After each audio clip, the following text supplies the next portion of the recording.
guys, and welcome back to another episode of the Renaissance Room podcast. I wanted to come on really quick this morning. Excuse the noise. Y'all know what it is. Come on. You know what it is. It's Sunday. I just made pancakes for the kid. Y'all know what it is. Anyway, I wanted to come on really quick because I was just sitting here thinking this morning. As you know, my mornings are where I always sit in theory and I philosophize about life. Philosophize. Theorize. Yeah. And I was sitting here thinking this morning and I thought to myself, wow, I feel like we are growing more and more intolerant of human imperfection, right? There's endless content on dating and relationships and, social media and celebrities, right? Our parasocial relationships and social to celebrities, which is significant, right? Because they shape how we see the world, whether or not we wanted to, because when we really esteem people, right, in higher positions of persons with, mass influence, what we do is we place a lot of authority into their hands. And so when celebrities are creating songs and content that talks about what is more of a fantasy, right, we too take on those ideologies and expectations in our relationships with one another, right? And so I was just sitting here thinking about just how, And I think just from my own personal experience, we won't delve too deep into that, but from my own personal experience, as I'm getting older, I've really grown to be more tolerant of human imperfection, right? People are so much more complicated than we like them to be. And I think when I did the videos about Chanel Bryant, whatever her name is, right? And I tried to get you guys to see it from a different perspective. It really wasn't about ignoring the fact that, okay, this is someone who's obviously plagiarizing and, portrayed themselves as a doctor, although still, and I'm not coming to her defense, but just looking at the reality, is this really a crime? I would say no, right? I think if you're really concerned about doctorate degrees and people who are certified, I think you should start looking at people who have the greatest impact on the culture. If you really give a crap, you know what I mean? I don't know, maybe talk about the BBL surgeons and, who's doing the surgeries now, or maybe we could talk about, the at-home abortions that are taking place and how that could potentially lead to some greater, health crises, right? Talk about maternal health care. So I just think it's if we're gonna critique things, let's be consistent all across the board. And when I think about this life coach, right? What exactly has she done that was a crime? Right? I'm pretty sure if she was to go in front of a judge today, she would not be barred, or obviously she's not going to be barred, but nothing is going to take place. This is not a crime. You know what I mean? And the reasons being why she did what she did, I would just only imagine. Like I said, one thing I know and I realize about African-American culture is to be within the Black community, you really do have to be someone who has a substantial amount of wealth, right? Which are things that many people don't have. Due to a myriad of reasons, not all systemic, some personal financial illiteracy and willful ignorance.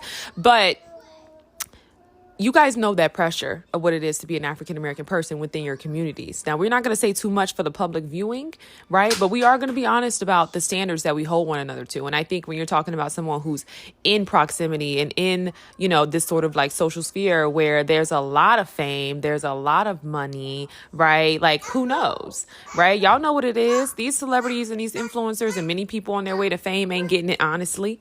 Y'all know what it is. You know what I mean? I don't know why we're sitting here pretending people who just amass wealth or just, oftentimes, especially through the lane of entertainment. Why are we acting like they are just so honest, right? They got it honestly, they're a surgeon or something. No, they're not, right? So anyway, y'all got the normalization of the scamming out the bag or whatever. So my point is, it's not really about the person. I'm more so just talking about the ecosystem, right? And how it impacts our relationships and how it impacts how we see people. I can't tell you how many videos I've seen online where people will record their friend in an awkward moment, right? There was this video I seen with these two young girls, they were in a car. This guy walks up to them, complete stranger. They don't even know this man at the gas station, right? Cat call.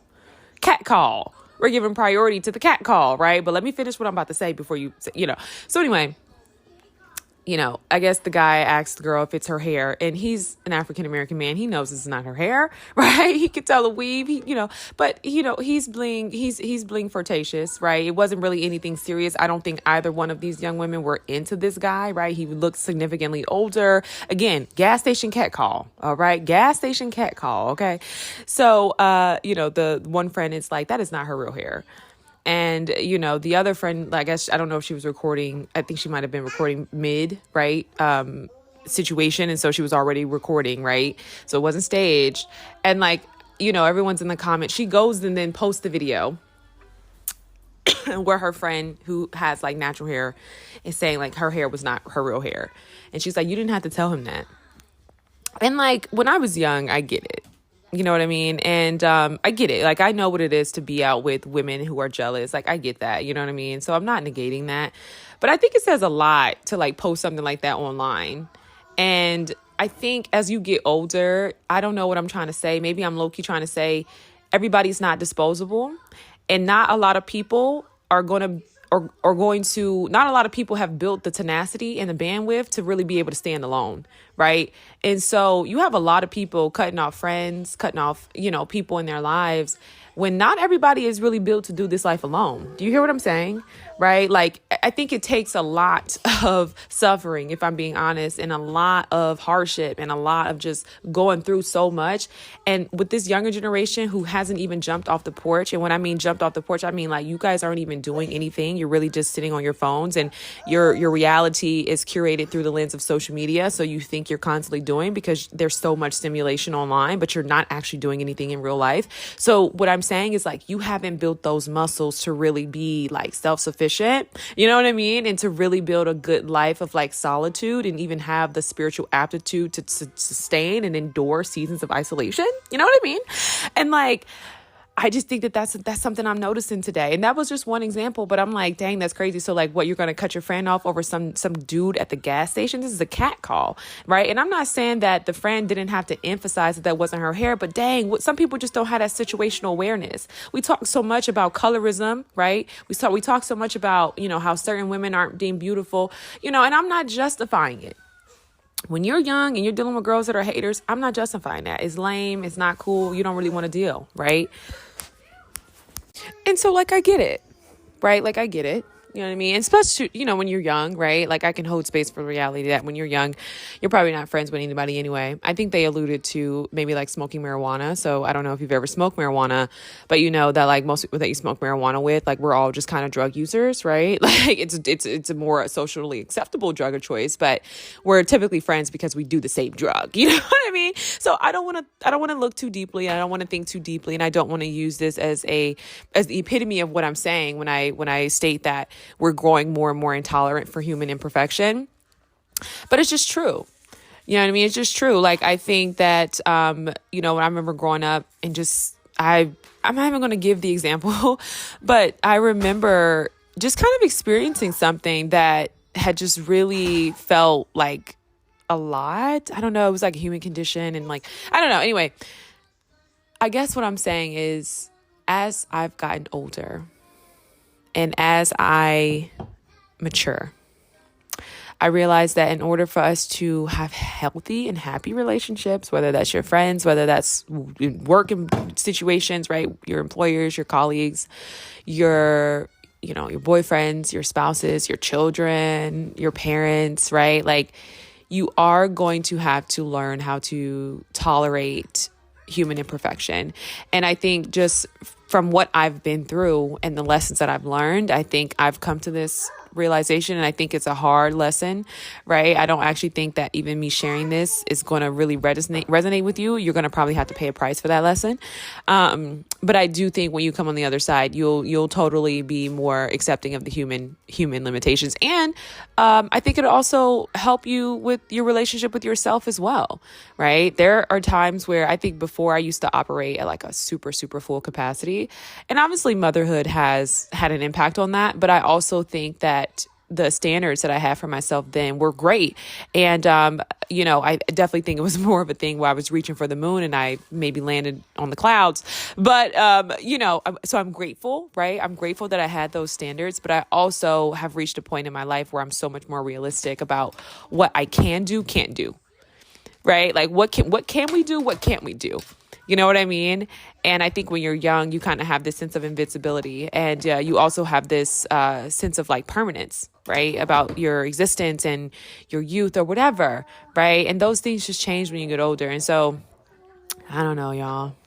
This is probably a little too long-winded, and I think I've got my point across. But I just wanted to come on here really quick and just say that, man, we are really growing intolerant of humans. I think you have to really be wise and like discern if a person has a good heart. I think the motives and like all of that right there, that's biblical. That's what's going to determine whether or not a person is like a good person and if you should have them around you. You know what I mean? But like, people are going to do things that are going to disappoint you. People are going to do things that are going to let you down, because none of us exist within the minds of the other person, right? I am not your imagination. Like, I am not your projected ideals, right? I do not exist merely in your imagination, right? I'm a very real human being with an entire life that I've lived before I've even met you and come into your life. You know what I mean? I have my own hobbies. I have my own ways of doing things, right? And we could talk about what's healthy, what's not healthy in terms of coping mechanisms, but we're all, you know what I mean? Just like doing us, you know what I mean? So you're gonna have to learn how to be more tolerant of human imperfection, right? And I think relationally, you feel really bad for a lot of people, because you have some guys who are like, oh, bought this girl flowers or whatever, and she didn't appreciate it. Well, materialism is just that. Like, most people aren't really connected through that, right? And like I said, it takes time to really get to know someone, and we aren't asking the right questions. We're not really spending enough time with people, right? Like, there's just so much that goes into our curation of ourselves and our relationships that just lead to just ongoing disappointment. You know what I mean? Just ongoing disappointment. And also, when you take social media and you take these random interactions with, like, I don't know why I was about to say 13-year-olds. They be looking so young, but maybe like 23-year-olds, and you're like, would you rather have a man of character or a man with $1 million? And they're like, give me the $1 million. And you're like, duh. You know what I mean? At 23, like, your brain hasn't even like, you think you're going to be a millionaire. You know what I mean? From Oklahoma County. You know what I mean? So it's just like, I don't know, you guys. Maturity is a choice, but I also think you have to live life in order to garner wisdom. So I'm just going to encourage you guys to get out there and live life, meet people, stay in relationships when someone says something that's uncomfortable to you, sit with people a little bit longer and learn to be more intolerant of like certain discomforts. I'm not talking about danger. All right. I'm not talking about danger. Contrary to popular belief, I don't think that most people are raging sociopaths. I really don't. I think most people are influenced by social media. And I think most people are very reactive and very impulsive and not very grounded in themselves for a myriad of reasons, But I don't think that everybody's like a raging sociopath. So learn to stay a little bit longer, get more curious about the frameworks that you're operating in, right? Somebody says something you don't like. Are you automatically resulting to jealousy, right? Has something happened to you that makes you very defensive? I mean, what's going on? You know what I mean? It doesn't always need to be a this or that type of, categorization.